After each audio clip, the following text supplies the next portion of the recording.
The U.S. military operation that led to the seizure of Venezuelan President Nicolas Maduro on Saturday sparked international alarm, with allies and foes of Washington and Caracas expressing disquiet. Countries such as Russia and Iran, which had long-standing ties with Maduro's government, were quick to condemn the operation, but their alarm was also shared by Washington's allies, including France and the EU. Russia demanded the U.S. leadership to reconsider its position and release the legally elected president of the sovereign country and his wife, quote unquote, although Moscow was given a cold shoulder by Trump, who said that he's not thrilled with Putin. Trump also clarified that he did not discuss Maduro with Putin in a recent call. You had a phone call with him on Monday. Did he talk at all about Maduro? Did y'all talk about this? No, we didn't. We never spoke about Maduro. Are you mad at him right now? I mean, there's this I'm intelligence... not thrilled with Putin. I'm not thrilled with Putin. He's killing too many people. China, whose delegation met Maduro just hours before his capture, also echoed Russia's sentiments. The Chinese Foreign Ministry asked the U.S. to ensure personal safety of Maduro and his wife. The ministry called on Washington to stop toppling Venezuela's government. Mexico condemned the U.S. attack and capture of its president, Nicolas Maduro. President Claudia Sheinbaum said that her cabinet will assess Mexico's relationship with Venezuela. We uphold the Estrada Doctrine and what it represents for our country's foreign policy, which is set out in the Constitution. It opposes interventions and supports the peaceful resolution of any conflict. Likewise, Article 2 of the United Nations Charter clearly establishes that there must be no military intervention, but rather a multilateral solution within the framework of the United Nations. The EU, on the other hand, expressed concern at the developments and urged respect for international law, even as it noted that Maduro lacked legitimacy. Most European leaders were starkly divided on the legality and methods of the U.S. intervention. French President Emmanuel Macron cautiously responded to the American action in Caracas and said that U.S. operation undermined international law and said that no solution to Venezuela's crisis can be imposed externally. Macron also endorsed Edmundo González Urrutia and spoke to opposition leader Maria Corina Machado. Now, Chilean President Gabriel Boric condemned the U.S. attack on Venezuela and capture of President Nicolas Maduro, warning about the precedent it could set. Today, it is Venezuela. Tomorrow, it could be anyone else.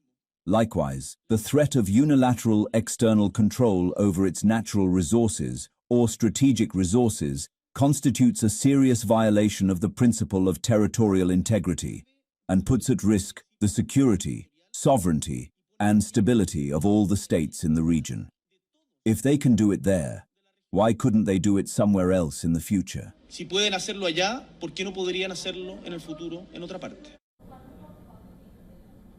German Chancellor Friedrich Merz said that Maduro had led his country to ruin, but called the U.S. action legally complex. Trump also got support from Italian Prime Minister Giorgia Meloni, who argued that the U.S. military action in Venezuela was legitimate and defensive.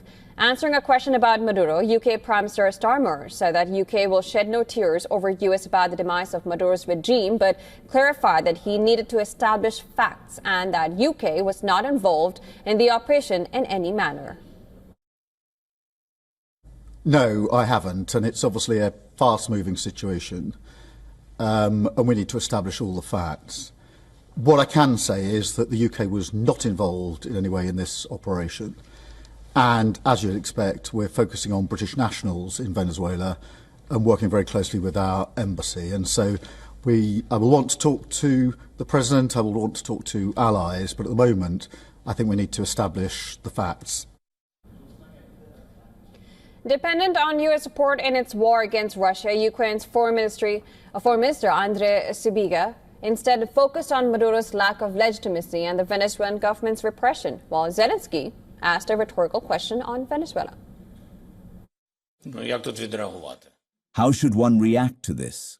What can I say? If it's possible to deal with dictators this way, then the US knows what to do next. Well, Israel, the U.S. all-weather ally, hailed the American nighttime operation in Caracas, saying that Washington acted as the leader of the free world. Netanyahu even went ahead and congratulated Trump for his quote-unquote bold and historic leadership.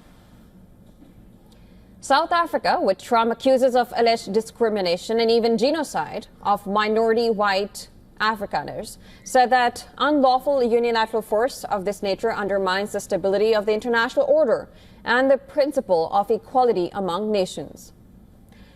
Brazilian President Lula da Silva was not far behind and slammed the U.S. attacks as a serious affront to Venezuela's sovereignty.